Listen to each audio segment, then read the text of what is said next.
Good evening, everyone. This is Ceren İskit, and you are watching What's New, What's News.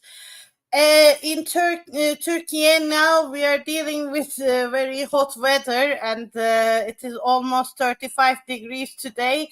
But we are still live, and we will discuss today with Dr. Ceren Ergenç about the Foreign Minister Hakan Fidan's visit to China. What happened over there? Is it a new era for both countries? And what's going to happen next? And also there is one important actually development happened, especially in the Uyghur area. So we will discuss these with the fellow members of Ceren Ergenç. Let me invite her. Welcome, Ceren. How are you? Thank you. Thank you for inviting me to your channel. Thanks for joining me today. I know your schedule is very tight, and you have a baby, I think couple of months old now, and some of the lives with my fellow colleague Hediye Levent, I can hear your baby's voice as well. So cute. So that's why I don't want to take your time, but thanks for joining me, even your busy time now. As you know, last week, actually, Foreign Minister Hakan Fidan visited China, and he visited China's foreign minister as well. So my very first question is actually, how would you describe the current state of Turkey and China relations, particularly following Hakan Fidan's recent visit to China? How do you evaluate that? So indeed, it was a very high-level visit. It was the highest level representation of Turkey in China after a decade. Since when then Prime Minister, now President Erdogan, called China's Xinjiang policy almost like a genocide, direct quote. Since then, the bilateral relations were kind of first in a downwards spiral and then plateaued. The diplomatic staff, Minister of Foreign Affairs of Turkey, has been trying to get this high-level visit to China, and especially to the Xinjiang region, for a long time, to no avail. And then it finally happened with Hakan Fidan, so it is actually a big deal. But there's a big but here. I don't think that this actually means that the bilateral relations between Turkey and China are on the mend, or it is like these visits hinting for Turkey away from the West and towards Asia, towards China and whatnot. No matter how important it was symbolically, in practical terms, I'm not sure if we are going to see much change in bilateral relations, actually. So let me get into that. So what I mean with that. Yes, can you open it a little bit more? Because it was very, I mean, for especially for the media, everyone was evaluating it's like a bilateral visit, but I think we need to maybe read more under the subtitles of the visit, maybe. Yeah, so I'm going to suggest looking at this visit from two angles. One is like what happened before and after, and what the official statements during the visit mean. So I think what happened before and after is quite telling, because it seems like Hakan Fidan's visits, which seems to be a diplomatic success story, is actually sandwiched between developments that show us that the bilateral relations are not taking a positive turn. So like before the visit, about 10 days before the visit, Turkish states finally allowed Radio Free Asia to open an office in Istanbul with 2 Uyghur staff working there. And Radio Free Asia is a very pro-Uyghur media channel, and they were not allowed to have an official presence in Turkey before that. And just like 10 days before the visit, Turkey finally green-lighted their official presence in Istanbul, with, again, like, I'm emphasizing this, like with Uyghur people actually working in the office. So that is a very pro-Uyghur, anti-China move. And then Hakan Fidan goes to China, and in all the official statements, he reinforces Turkey's official stance towards the Uyghur issue, that Turkey regards as the domestic affairs of China and adheres to the non-intervention principle. So it doesn't have a say in what's going on in the Xinjiang province of autonomous region of China. So these were like the official statements, and that was what was emphasized both. Reviewing the visit, and also Chinese media, both the state media and public media as well. What was highlighted in Turkish media and public opinion is what we can call a second-track diplomacy or cultural diplomacy, if I may, including like even like what Fidan was wearing in Urumqi and Kashgar. Like people talked about the color of his tie all around, because like it happens to be the colors of the East Turkestan independence movement. I'm sure it was deliberate. I'm sure he was giving a message, but giving a message to whom? Giving a message to the Uyghur diaspora, not the Chinese states. So there were two parallel messages. One message to Chinese state that there is no official change in our policy towards the Xinjiang issue. It is your domestic affairs. We are not going to mess with it. And at the same time, telling the Uyghur diaspora that, we support you and whatnot. And all these, the references to Kutat Kublik and, praying in the mosque, kissing the old lady, all these stuff were actually for, let me say, not even the Uyghur diaspora only, but Turkish domestic audience, Turkish domestic public opinion.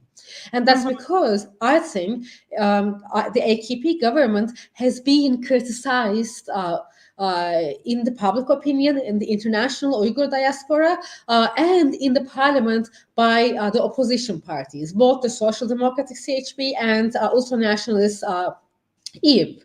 And actually, Eve continued to criticize Hakan Fidan's visit too. So they claim now that despite all these, the Thai and Kutat Kubilik and all that, what's going to follow this visit is the Turkish parliament will ratify a treaty that it signed a long time ago about extradition of criminals. Now, it might sound like a regular international treaty, but it will mean the deportation of Uyghur diaspora leaders, in particular, back to China.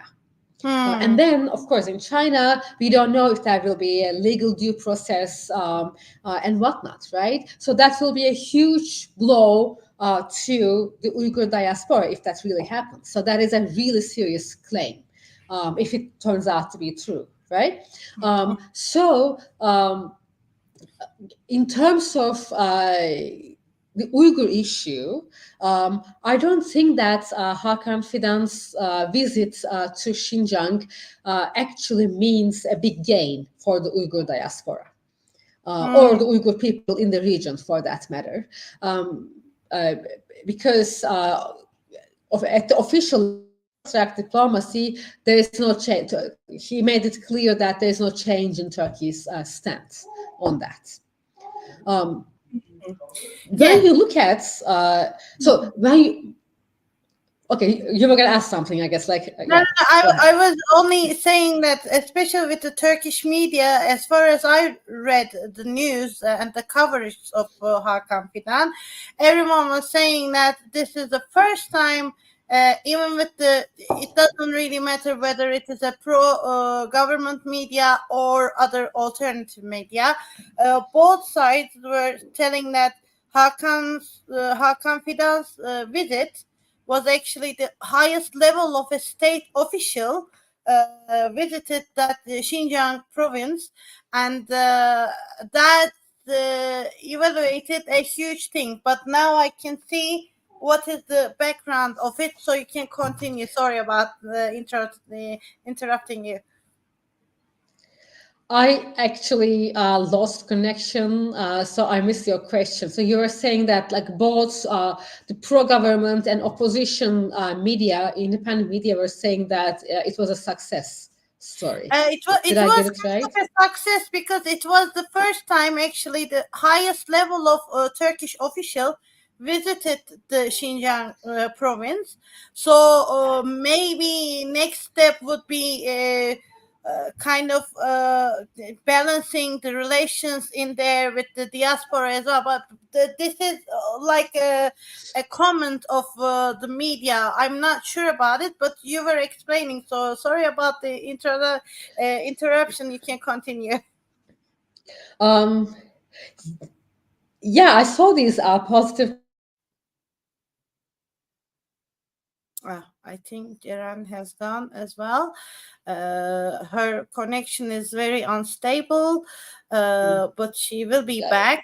Can you hear me now, Ceren? Yes, yeah, I mean, internet connection is really unstable. Sorry about that. So what I was saying is that I hope they are right. You know, I don't think that that's the case, but of course, I'm not like wishing, bad for the Uyghur diaspora. I hope they turn out to be correct, right? I'm happy to be wrong about this issue, certainly, but unfortunately, that's not my take on it. Yeah, I don't think that we're going to see a major change in Turkey's stance towards the Uyghur issue. And actually, I saw some pro-government publications right after the visit that say that the Uyghur issue was not even the main focus of Hakan Fidan's visit to China. It was more like a side issue. The main issue was evening out the economic relations, because Turkey is suffering serious trade deficits against China. Because China sells both the low technology manufactured goods to Turkey, like cheap manufactured goods, covering dominant. Covering the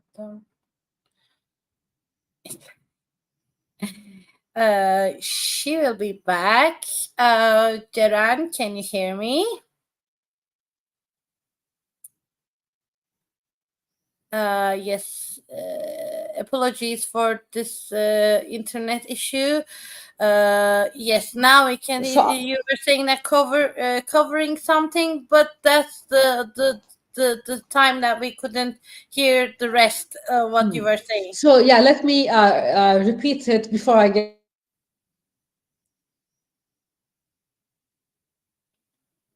Ceren. All right. Well, this internet issue is very unfortunate now, but she was saying that especially, let me briefly. Okay, I'm back. Yes, you are back now. Yes.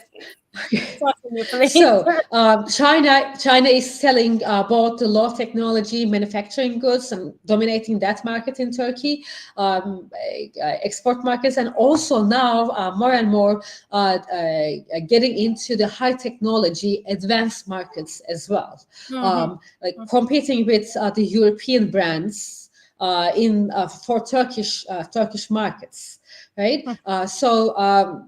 and in return, Turkey only sells like agricultural products um, uh, or raw materials, low technology manufacturing goods, and whatnot. So that's really imbalanced, right?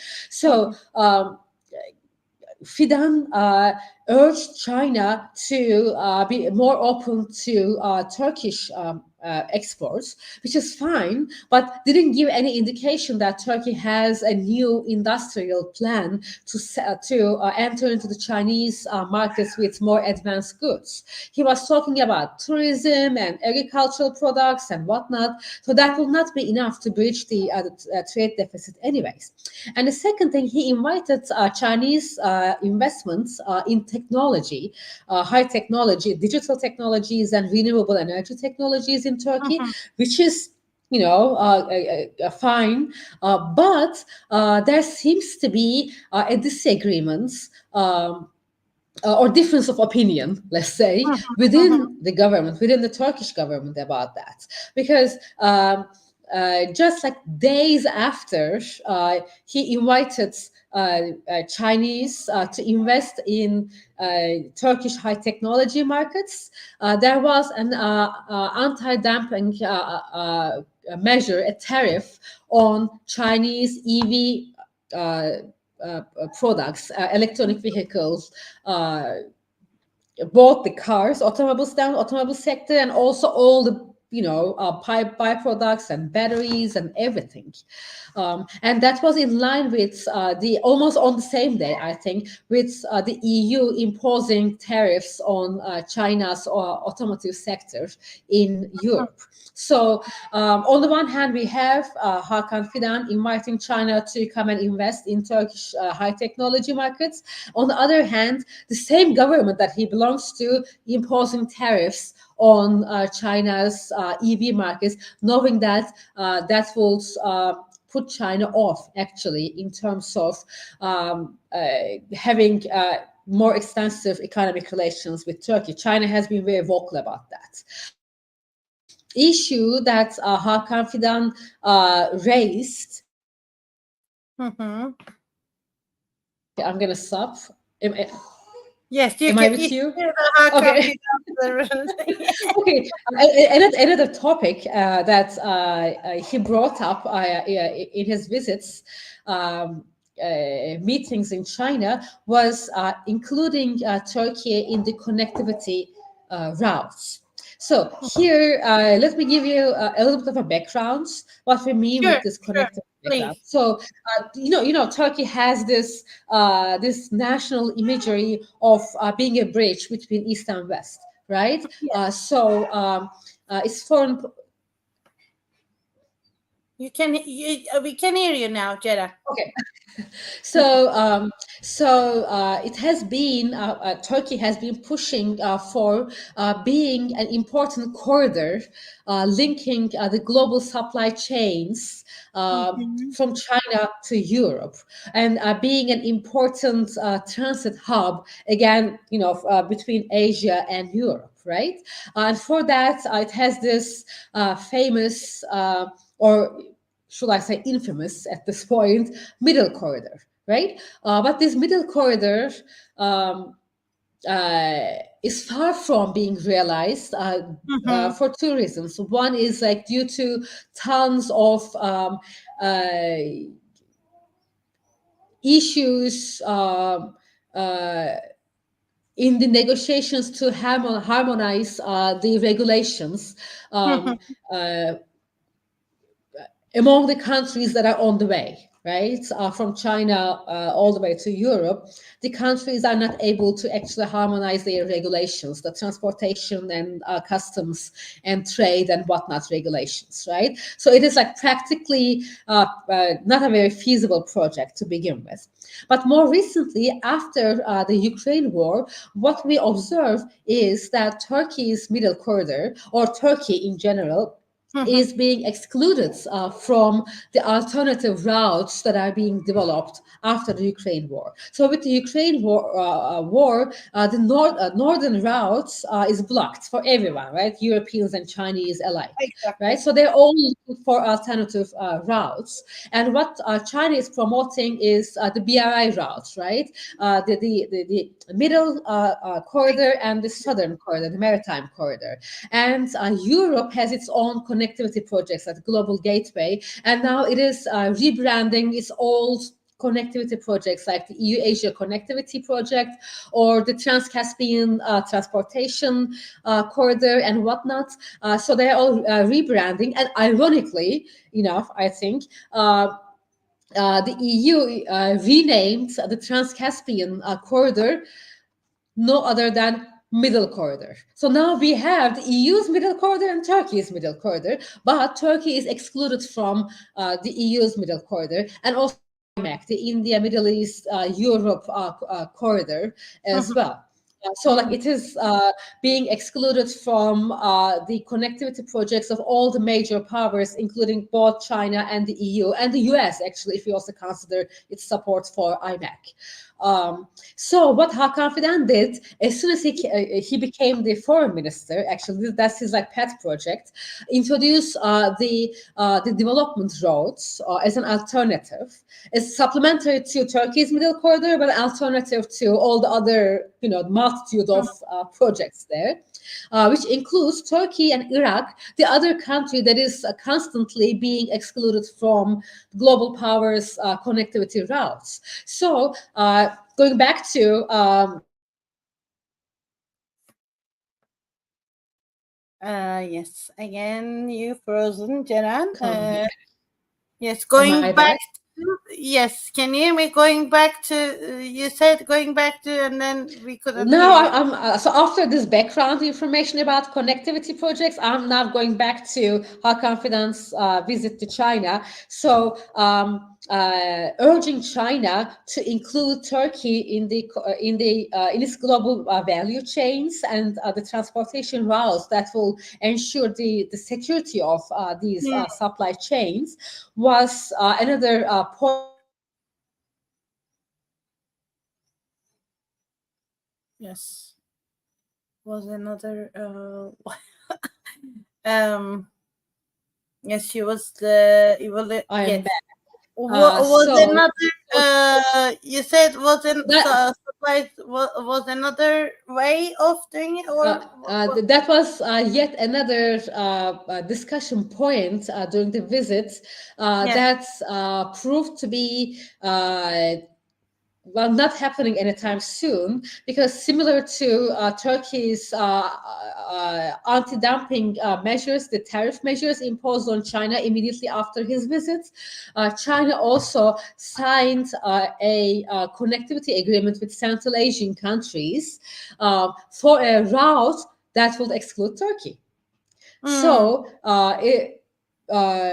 we already see in two aspects. One is China's investment in Turkey's high technology markets, and the other one is Turkey joining China's connectivity routes are already not happening immediately after Hakan Fidan's visits. So all in all,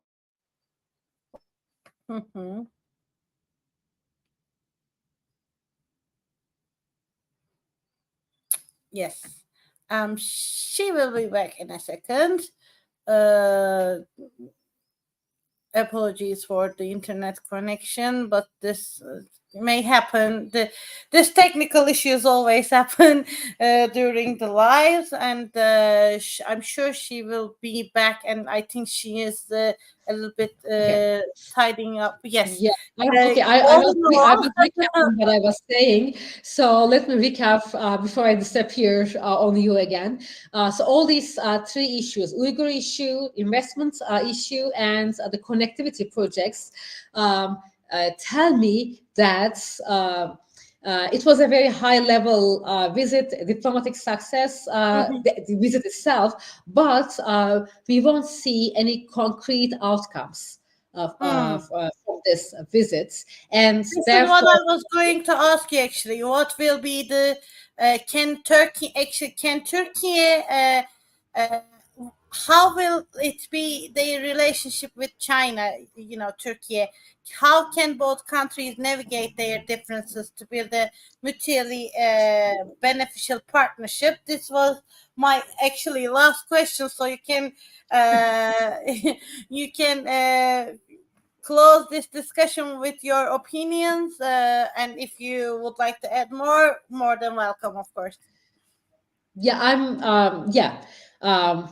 Just to wrap up, I'm not hopeful that the bilateral relations will take a significantly positive turn after this visits, because there are so many issues that are hindering the quick resolution of these three issues in bilateral relations.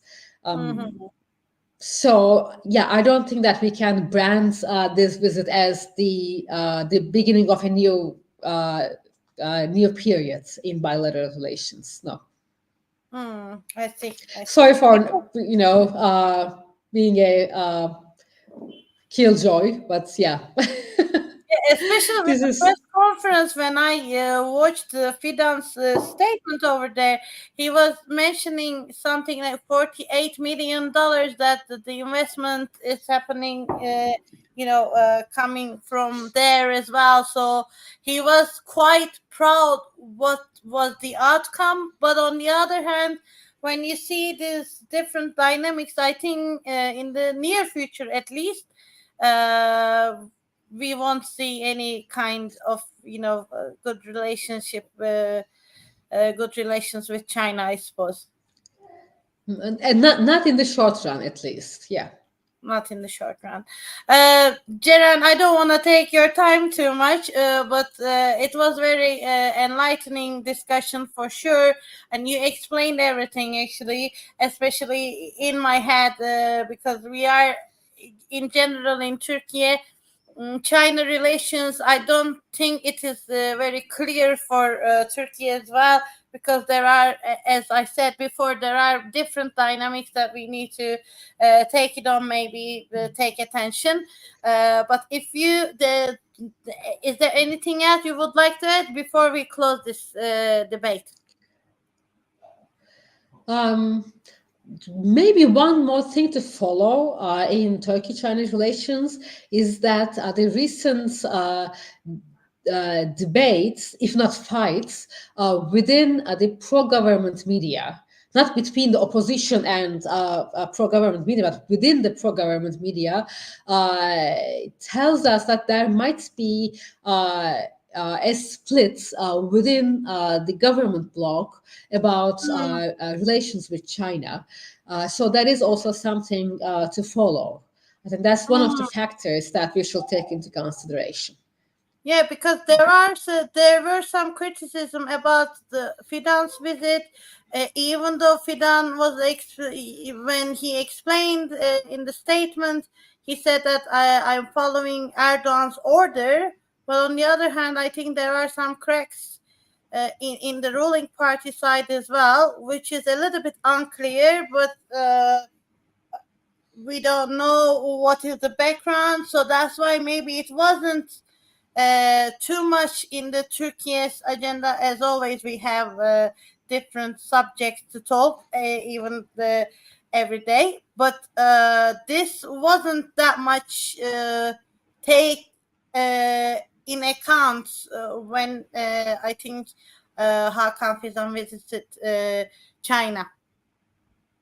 Yeah, I agree. So it's something to take a mental note about. That it will, I'm sure, unfold in the future. Yeah. Ceren, thank you very much for joining me today. Exactly, we actually finished in 30 minutes now, almost 30 minutes.